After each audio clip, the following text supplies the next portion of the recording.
SuperKid vs. the Master of Time. On a quiet autumn afternoon, SuperKid was resting after a series of adventures around the planet. Although the life of a superhero didn't leave him much time to relax, today he had managed to take a break. Suddenly, his alert device, a small wristband connected to the hero network, began flashing and emitting a sharp beep. Something was happening, and judging by the intensity of the alert, it seemed to be a threat of epic proportions.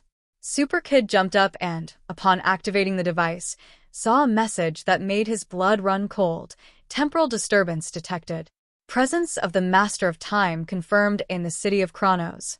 The Master of Time, a villain who had been trapped in a dimension outside the temporal flow for centuries, was a figure SuperKid had only heard about in legends.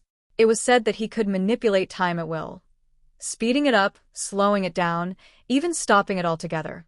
If he had returned, the danger would not just affect one city or country, but the entire space-time continuum. Without wasting any time, SuperKid shot into the sky, flying at maximum speed toward Kronos. From above, he could see how the city had changed.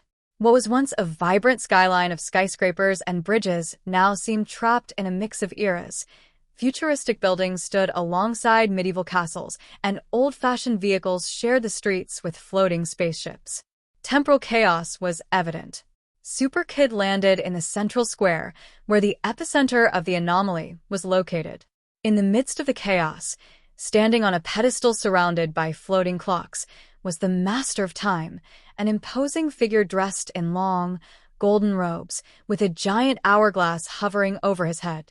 His eyes glowed with a golden hue, and in his hands, he held a staff that seemed to control the flow of time. SuperKid, the villain said with a smug smile. I have waited for this moment for millennia. Time will no longer be linear, and humanity will live under my eternal control. SuperKid watched him with determination. He knew that facing the Master of Time would not be like battling ordinary villains. This was an opponent who could stop time, undo his moves, or even trap him in an endless loop.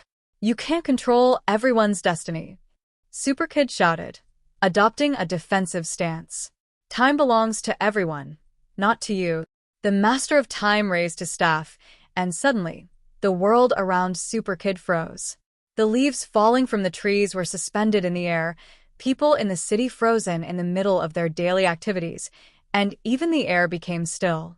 SuperKid felt as if an enormous force was trying to stop him too, but his suit had been designed to resist temporal alterations, thanks to the advanced technology of Professor Quantum, one of his most brilliant allies. Taking advantage of his edge, SuperKid flew toward the Master of Time, attempting to take him down before he could cast another temporal spell. However, the villain was not caught off guard. With a simple gesture of his hand, he rewound time by a few seconds, putting SuperKid back in his initial position. You're fast, but I control time, the Master taunted. You'll never be able to catch me. SuperKid knew he had to think strategically. Brute force and speed wouldn't work against someone who could rewind or fast-forward time at will. But he remembered something he had learned from his previous adventures. Every power has a limit. The Master of Time couldn't manipulate time indefinitely without exhausting himself. Determined to find that limit, SuperKid began making quick and erratic movements, attacking from different angles. Each time the Master rewound him, SuperKid moved again, with more force and speed.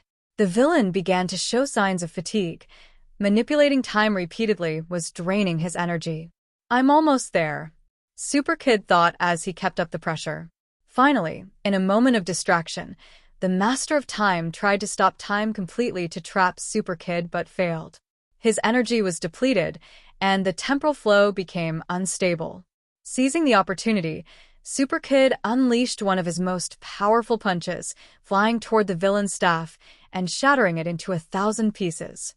With the staff broken, the Master's control over time dissipated. The mixed eras in the city began to return to their place, and time flowed normally again. The Master of Time collapsed to his knees, defeated, while the citizens of Kronos, confused but relieved, began to resume their lives. You've won, SuperKid, the villain said, his voice weak. But time always finds a way to return. SuperKid looked at him seriously and replied, "Maybe, but I'll always be here to protect it." With the Master of Time finally defeated, SuperKid soared into the sky once more, knowing that this was just one of many battles he would face. Time, space, the universe. There were no limits to his adventures.